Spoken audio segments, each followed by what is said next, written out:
I love fishing bucktail jigs. As you just saw, I just caught that nice striper, caught on, of course, the original Roadrunner lure. I do not know how many stripers these things have caught, but they've caught thousands and thousands of them, maybe even 1 million.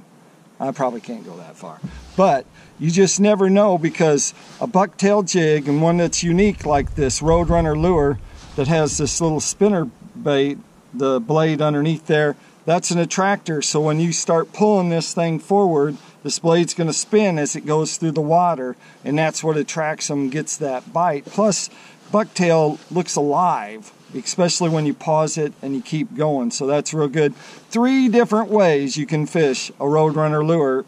The first way is cast it out, and then if they're in the upper strike zone on top, you want to reel it back and keep it up towards the top. Or they could be in the middle zone, so you're going to cast it out, count it down to the fish. Once it's in the strike zone, then you bring it back. The other way is to cast it out, let it hit bottom, and then you reel it back real slow, and that's just keeping it right on the bottom, just like a gizzard shad would do, or other bait fish would do.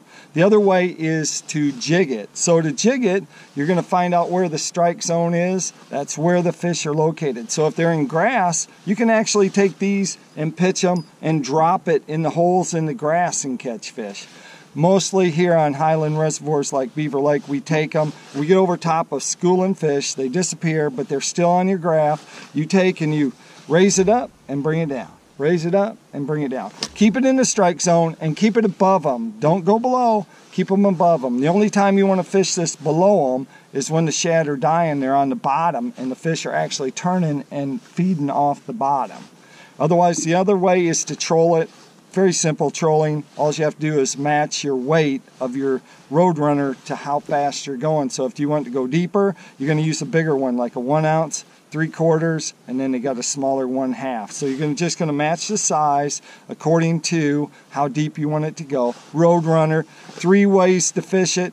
There's no telling what you can catch with it. Great striper bait. Go out there and use it. Catch you one too.